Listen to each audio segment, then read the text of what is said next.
اشرح لي صدري ويسر لي أمري واحلل عقدة من لساني يفقهوا قولي.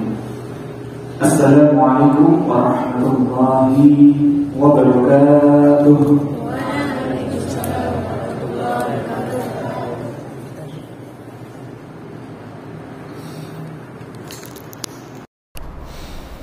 Alhamdulillah thumma alhamdulillah. Alhamdulillahilladzi an'amana bi ni'matihi tatimmus shalihat. Alhamdulillah ala kulli hal. Hamdan syakirin, hamdan na'imin. Allahumma salli ala sayyidina Muhammad wa ala ali sayyidina Muhammad wa ala alihi wa ashabihi wa man tabi'ahum bi ihsanin ila yaumiddin. Amma ba'd. Alhamdulillah, yang kami hormati Ustadz Zaka dan juga Ustadzah Nurul serta ya Masya Allah, Alhamdulillah adik-adikku santriwan santriwati PPTQ Hamil Quran yang senantiasa dimuliakan dan dibahagiakan oleh Allah Subhanahu wa Ta'ala. Hari ini Masya Allah, ini sebagai salah satu tanda Rahman dan Rahimnya Allah, kita masih terus diizinkan untuk bisa beramal solih, bisa menjalankan amal-amal ibadah kita. Hari ini Alhamdulillah kita masih diizinkan untuk bisa menjalankan ibadah sholat ya, fardu berjamaah, dan kita lanjutkan dengan halaqah di majelis ilmu di nasihat santri ini. Majelis ilmu ini Masya Allah salah satu wasilah di mana ya, setiap hamba itu akan semakin diijabah dan dimudahkan oleh Allah segala persoalan hidupnya. Kenapa? Karena ya, Rasulullah SAW pernah bersabda, ya, talibul ilmi tabassutu lahul malaikatu ajnihataha ridham bima yatlu. Yang maknanya adalah bagi orang-orang yang menuntut ilmu, ya, sama halnya yang kita lakukan ya, bersama-sama hari ini, malaikat akan membentangkan sayapnya. Jadi malaikat akan membentangkan sayapnya. Maknanya di sini adalah malaikat itu akan menaungi orang-orang yang senantiasa hadir di majelis ilmu.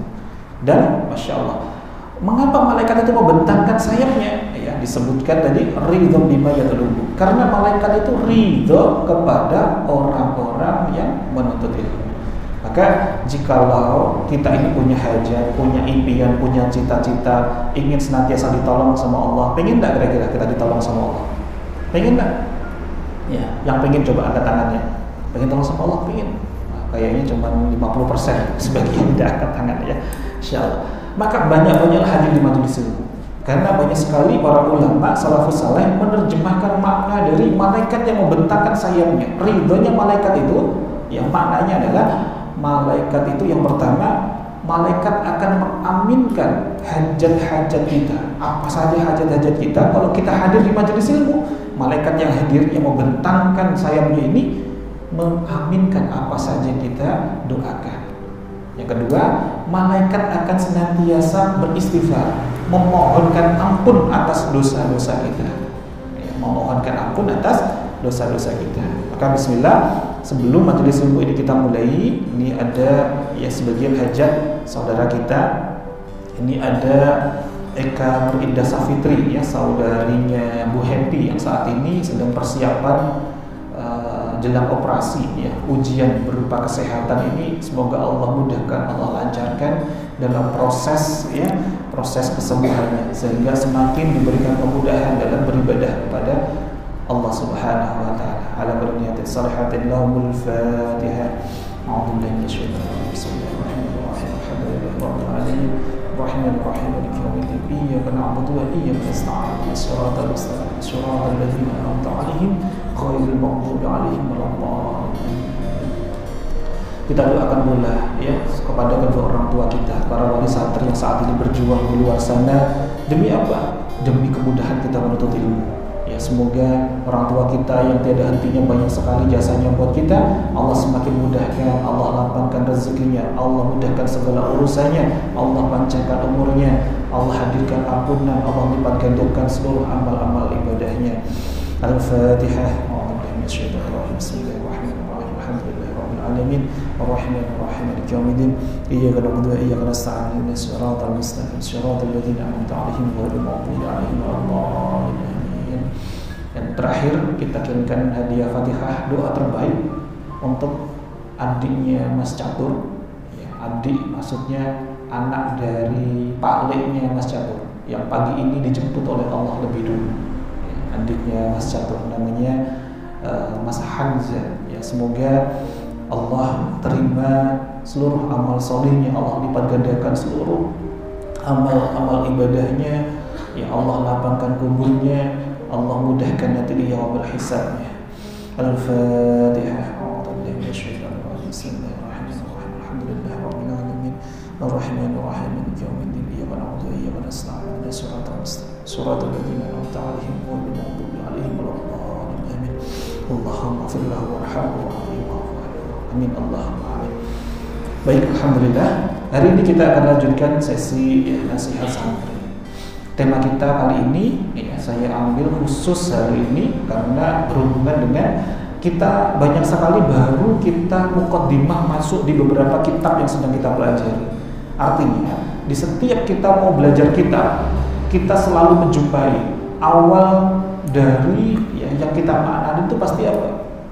Di sana tertulis lafaz Bismillahirrahmanirrahim. Jadi mengapa para salafus saleh, para musannif, para penulisnya, pengarang kitab, para muallif, penulis kitab itu senantiasa mengawali setiap menulis kitab diawali dengan basmalah, dengan bismillah. Masya Allah. Maka tema kita kali ini adalah tentang memahami ini dulu, ya, sambil perlahan-lahan karena ini penting sekali sambil kita agar dapatkan keberkahan dari kitab-kitab yang sedang kita pelajari. Ya. Dahsyatnya tentang basmalah, tema nasihat santri kita hari ini. Jadi di dalam hampir semuanya kita jumpai dalam kitab pasti diawali dengan basmalah. Bukan hanya kitab. Mengapa para musannif menulis ini? Ya, salah satunya karena memang ini dicontohkan pula di dalam Al-Quran saja. Itu kita buka halaman yang pertama itu diawali dengan lafaz apa? Bismillahirrahmanirrahim. Ya, ini ayat yang pertama dalam suratil Fatihah. Jadi Masya Allah luar biasa. Bahkan di Al-Quran pun juga disebutkan tentang kisahnya Nabi Sulaiman alaihissalam ketika mengirimkan surat kepada yang dari Ratu Bilqis dari Sabah, itu juga diawali dengan Bismillahirrahmanirrahim. Ternyata lafaz Bismillah ini bukan hanya sekedar kita jalankan di awal saja, tapi memang ada perintahnya dari Allah. Jadi ketika kita mengawali sesuatu, khususnya hal-hal yang berbuat tentang kebaikan, apalagi termasuk ibadah, kita itu sangat dianjurkan untuk membaca basmalah. Ya, hujahnya dari mana? Dari Quran surah Muzammil ayat yang ke-8. A'udzu billahi minasy syaithanir rajim. Bismillahirrahmanirrahim. Wa dzkur isma rabbika wa tabattal ilaihi tabtila. Sebutlah nama Tuhanmu. Ini adalah perintah kita untuk apa? Membaca basmalah. Dan beribadahlah kepadanya dengan sepenuh hati. Quran surah Muzammil ayat Al-Muzammil ayat 8. Jadi sebelum kita menjalankan amaliyah kita diperintahkan untuk apa? Menyebut asma Allah dengan Bismillahirrahmanirrahim. Kalau kita maknanya mendalam, nanti kita akan coba gali. Lafaz bismi itu adalah bentuk doa, bentuk kita memohon pertolongan kepada Allah sebelum menjalankan segala sesuatu. Barulah Ar-Rahmanir-Rahim itu kita memuji kepada Allah. Bahkan Masya Allah disebutkan dalam beberapa kitab ini terkait dengan fadilah kita itu kalau punya hajat itu kok diawali dengan memuji kepada Allah, menyertakan Allah, itu makbul hajat-hajat kita. Jadi ada satu kisah di zaman Nabi Musa alaihissalam, ada seorang istri yang dia divonis mandul, tidak punya keturunan, tidak punya anak. Dia itu punya hajat. Hajatnya apa? Pengen punya anak. Nah, si ibu ini mendatangi Nabi Musa alaihissalam. Wahai Nabi, wahai utusan Allah, tolong mintakan kepada Rohmu, mintakan kepada Allah agar aku ini diizinkan untuk memiliki keturunan. Kemudian ya Nabi Musa masuk ke dalam mihrab, masuk ke tempat ibadahnya, beliau meminta kepada Allah. Allah langsung jawab. Apa jawabnya Allah? Dia sudah ditakdirkan mandul, tidak akan punya anak.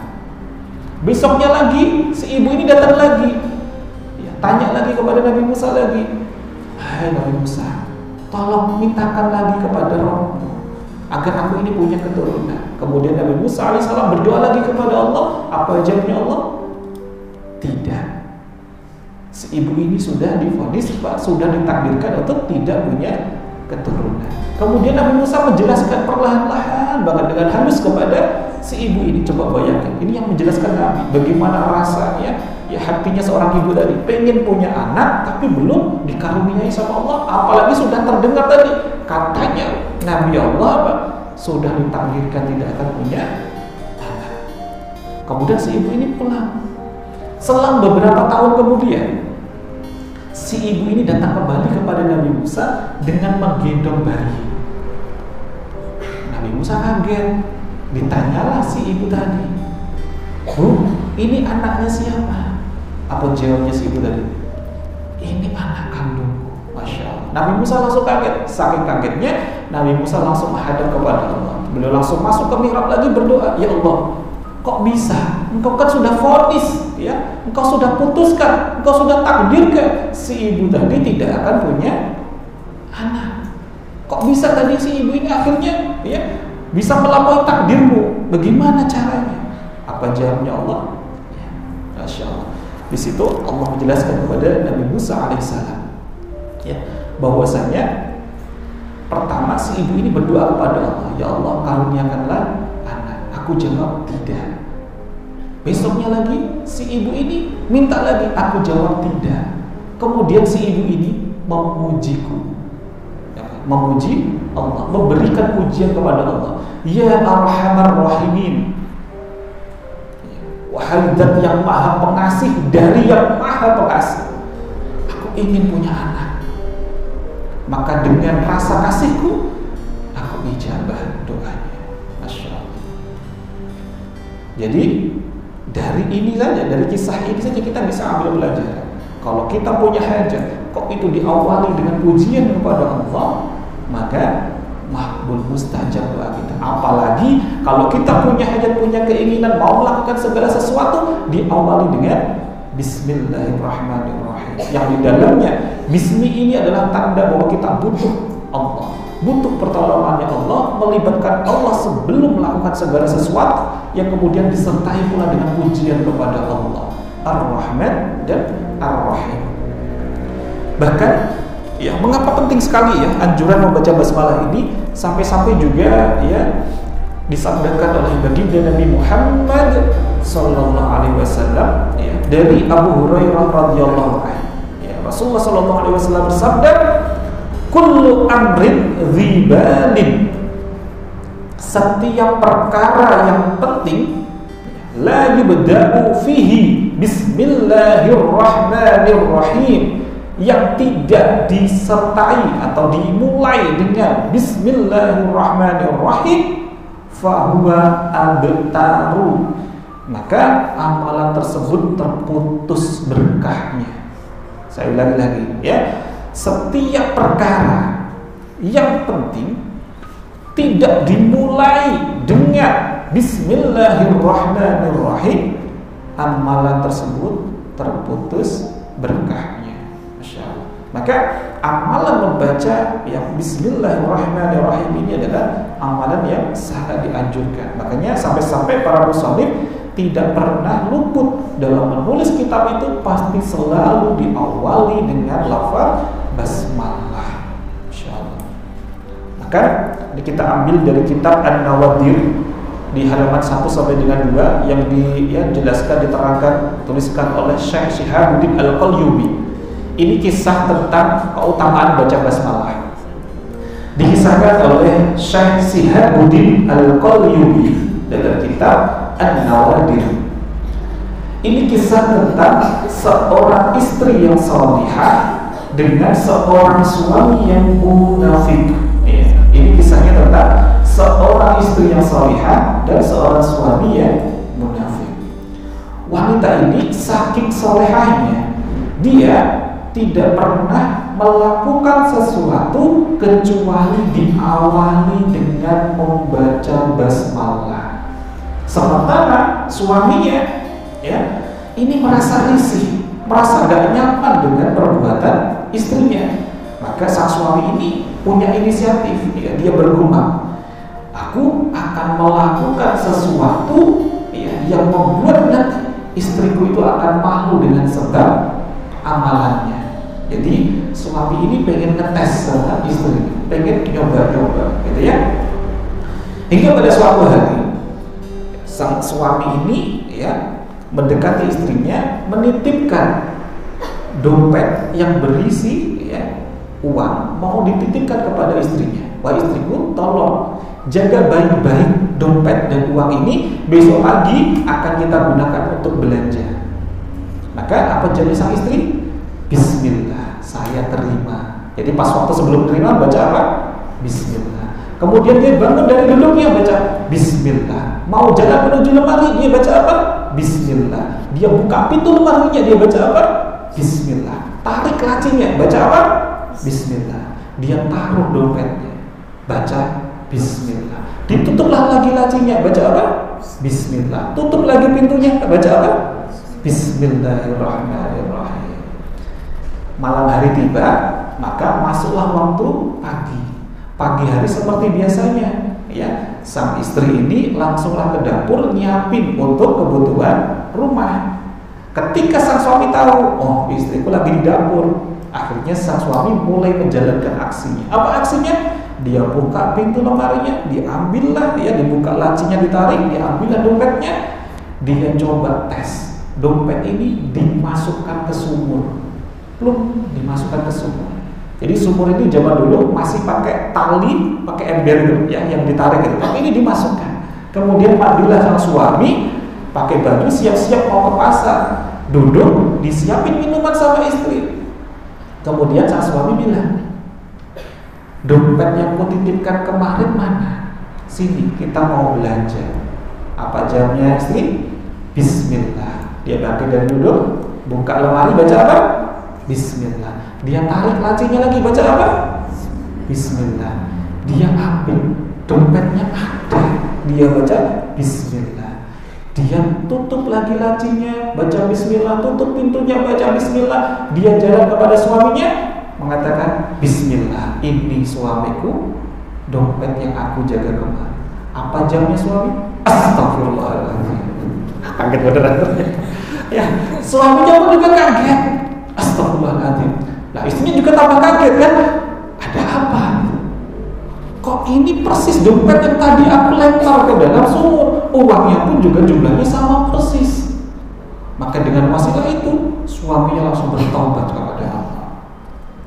Jadi masya Allah, jadi kisah ini masyhur sekali, ya, terutama, ya, di sahabat-sahabat kita, guru-guru kita di Yaman, ya, di Tarim, di Hadramawt. Kisah ini sangat masyhur sekali, tapi dengan redaksi bahasa kita, pakai bahasa Arab. Kita pakai, ya, saya coba jelaskan dengan bahasa yang mudah untuk kita terima.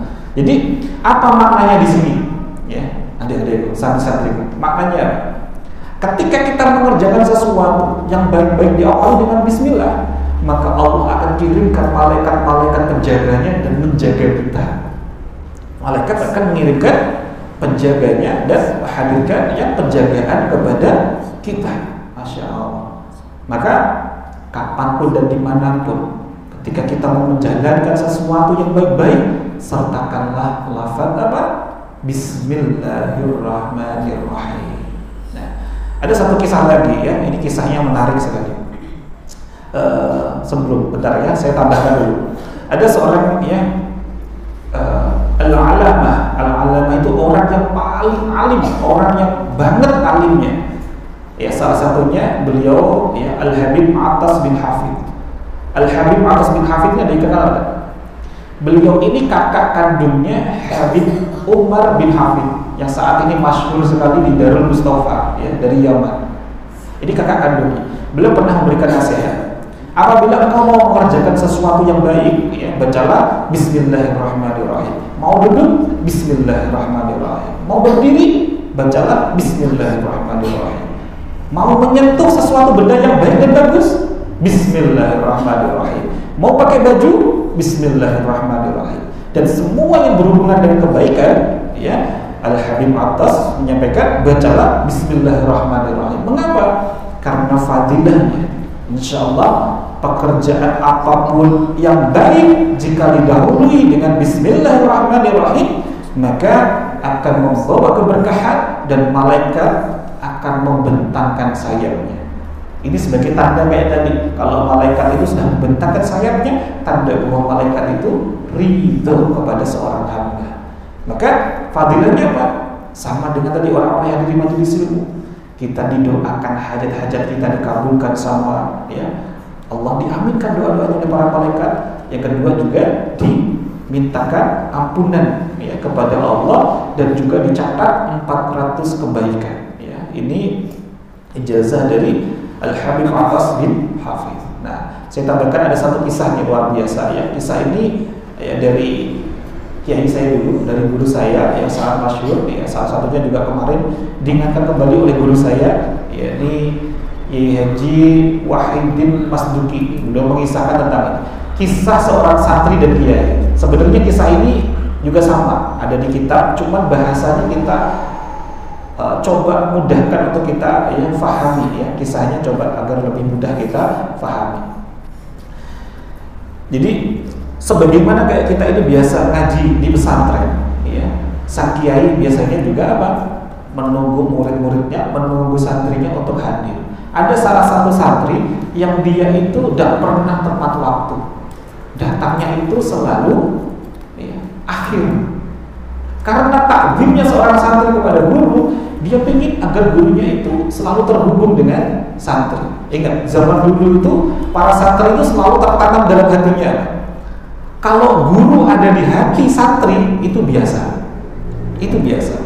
Tapi seorang santri akan senantiasa berusaha bagaimana agar santri itu ada di hati gurunya. Jadi dia akan bagaimana melakukan amal-amal sholih agar sang guru ini senantiasa ingat dengan nama si santri itu.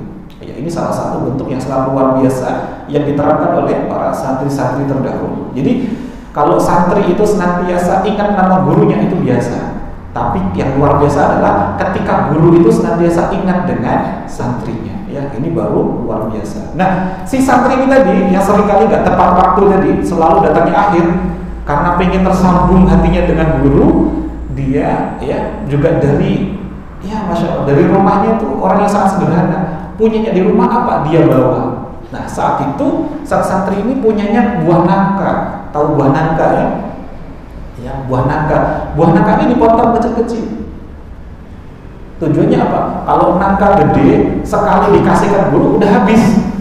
Maka nangka ini dipotong kecil dulu, ya. Hari itu dia nggak tepat waktu, ya, dikasihkan kepada kiainya, kepada gurunya. Gurunya senang terimanya, udah silakan masuk, nggak didebat tentang nggak tepat waktunya. Karena fokusnya tadi apa? Dikasih hadiah, terima kasih. Besoknya lagi bawa lagi nangkanya, potongan sisanya yang kemarin. Besoknya lagi begitu terus, nggak pernah tepat waktu. Ya, sampai tibalah waktunya nangka ini habis.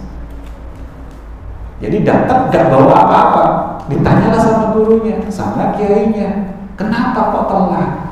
Ya, apa jamnya sang murid ini, sang santri ini? Begini guru, rumah saya itu sejatinya dekat, tapi jarak rumah saya ke sini itu terbentang sungai yang sangat luas. Nah, biasanya santri-santri yang berangkat duluan itu kalau mau menyeberang itu pakai getek. Kalau orang Jawa punya getek. Apa itu getek? Bahasa Indonesianya kayak perahu dari bambu. Kalau nyebrang itu pakai tali, ya, ditarik untuk nyebrang. Saking banyaknya duluan, dia mendahulukan santri-santri yang lainnya dibandingkan dengan dirinya. Maka giliran pas dia pasti terketinggalan. Maka dia muter, tidak nyebrang lewat sungai, dia muter cari jembatan yang lain yang jaraknya lebih panjang, ya, nggak dekat, dia muter, maka dia nggak pernah tepat waktu.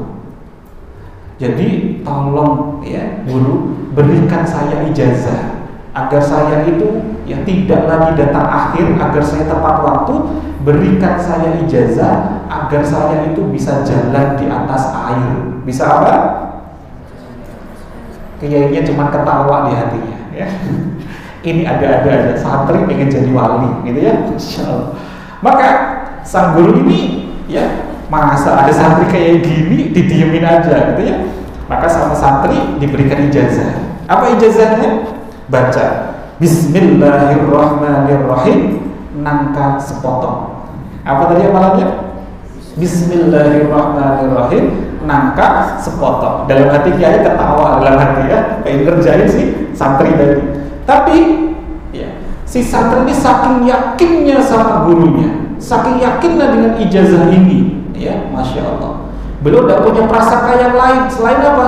Wah, ini amalan dari kiai ini, amalan dari guru nih. Maka pulang dari ngaji dipraktekin ya, dia nyiapin apa? Waktu pulang yang lainnya naik gede, dia dada ya, silakan duluan ya, silakan duluan. Kemudian apa yang terjadi? Beliau menata pecinya ya, nyiapin ya, bajunya itu ditata yang bagus, dia baca Bismillahirrahmanirrahim. Lanjutannya apa tadi? Nangka sepotong. Jalan di atas air. Ternyata bisa jalan. Bahkan yang naik gede tadi masih narik tali karena rombongan banyak. Ini jalan lebih dulu, dada sama temennya ya. Besoknya lagi berangkat, dia punya amalan tadi. Apa tadi amalannya? Bismillahirrahmanirrahim. Terus apa? Nangka sepotong. Setiap hari melakukan itu. Sang kiai ya, kok gak pernah ada si santri yang biasanya telat ya. Di mana santri itu ya, gak pernah ada yang ngasih nangka lagi. Di mana si santri itu? Dicari ya. Siapa kemarin yang pernah telat dan yang pernah bawa nangka? Maka datanglah santri ini ngadep lagi, sowan sama kiai dalamnya ya, ada apa gitu ya. Maka sang kiai nanya, kok kamu sekarang udah gak pernah telat lagi, ada apa? Gini guru, saya kan kemarin baru dapat ijazahnya dari guru, saya praktekin. Ijazah yang mana? Kiainya aja sampai gak ingat gitu ya. Dijelasin lagi sama santrinya.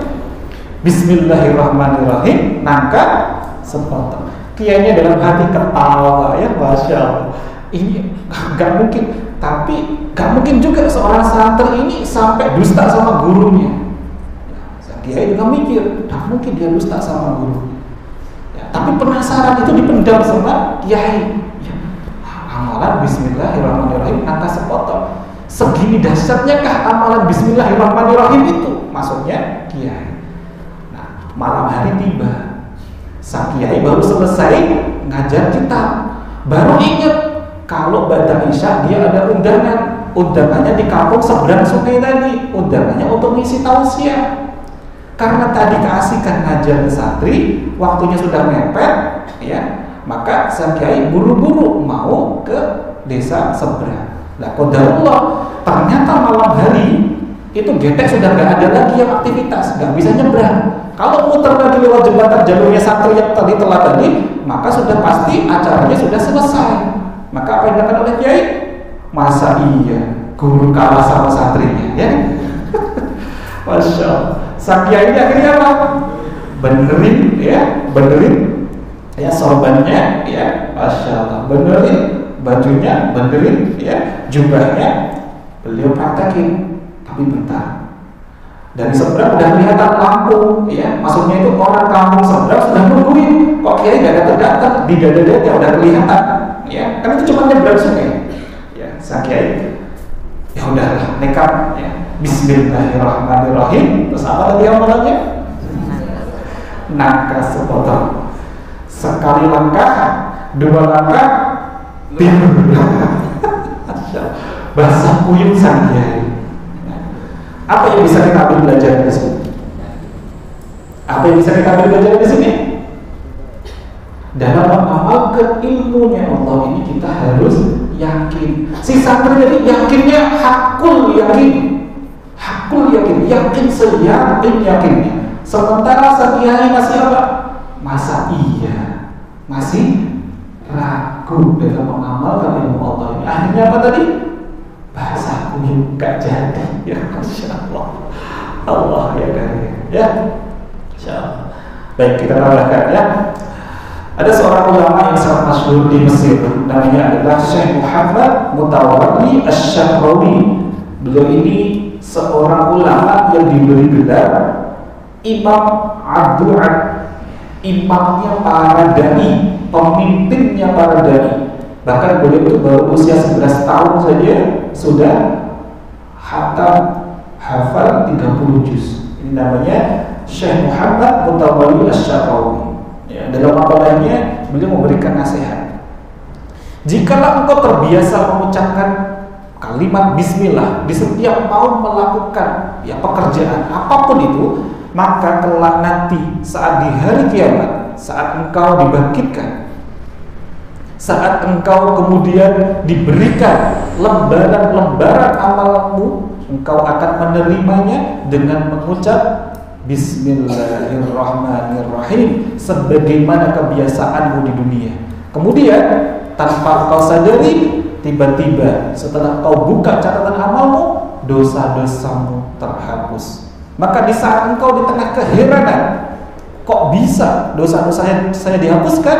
Maka terdengarlah seruan Allah, wahai hambaku, sesungguhnya engkau telah memanggilku dengan Rahman dan Rahim, dengan Maha Pengasih dan Maha Penyayang, maka aku hapuskan seluruh dosa-dosamu karena sifatku yang Maha Kasih. Jadi karena kita itu ya Masya Allah memuji Allah, Zat yang Maha Pengasih, Zat yang Maha Penyayang, Masya Allah, Allah pun hapuskan dosa-dosa kita dengan wasilah apa? Kasih sayangnya Allah kepada hambanya. Masya Allah. Nah yang terakhir ya, udah jam berapa ini ya? Insya Allah. Yang terakhir, di lafaz Bismillahirrahmanirrahim itu ada berapa lubang? Di lafaz Bismillahirrahmanirrahim ada berapa lubang? Berapa? Katanya Mas Nabil 1. Ada berapa Mas Catur? Bismillahirrahmanirrahim ada berapa lubang? Ada 4. Coba kita teliti ya. Di lafaz Bismi, mimnya lubang enggak itu? Lubang, mim itu lubang. Yang kedua, di haknya lafaz Allah Jalla Jalaluhu. Allah, haknya ini lubang. Yang kedua. Yang ketiga di mana? Ar-Rahmani di mimnya. Ya. Yang terakhir Ar-Rahim di bagian mim. Ada 4 lubang. Maknanya apa? Ya.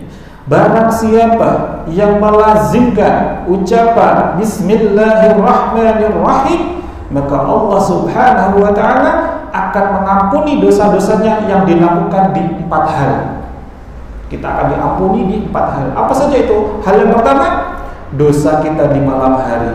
Ini lubang yang pertama. Lubang yang kedua, di dosa kita yang kita lakukan di siang hari. Ya. Lubang yang ketiga, dosa kita yang kita lakukan saat sembunyi-sembunyi. Dan yang terakhir, yang keempat, Allah akan mengampuni dosa-dosa kita saat kita melakukan dosa terang-terangan. Coba, kalau malam dan siangnya saja diampuni sama Allah, terang-terangan ataupun yang sembunyi-sembunyi aja diampuni sama Allah, maka ya terhapuskanlah seluruh dosa-dosa kita, seluruh perisai-perisai rezeki kita. Maka inilah ya adik-adikku santriwan-santriwati, betapa dahsyatnya ya lafaz basmalah. Ini baru sebagian saja yang kita bahas hari ini. Sejatinya banyak sekali keutamaan-keutamaan ya fadilah dari ketika kita senantiasa menyertai hal-hal yang kita lakukan dengan basmalah ya. Barakallahu fikum. Semoga apa yang kita pelajari hari ini bisa memberikan manfaat dan semakin menambah keimanan kita, menambah ketakwaan kita, dan kita akan dapatkan keberkahan dari setiap kitab yang sedang kita pelajari di tahun ajaran ya baru ini. Ya, billahi taufiq wal hidayah wa ridha wal inayah. Sebelum saya tutup, yuk kita bersama-sama baca doa kafaratul majlis bersama-sama. Subhanakallahumma wa bihamdika asyhadu an la ilaha illa anta astaghfiruka wa atubu ilaik. Assalamualaikum warahmatullahi wabarakatuh.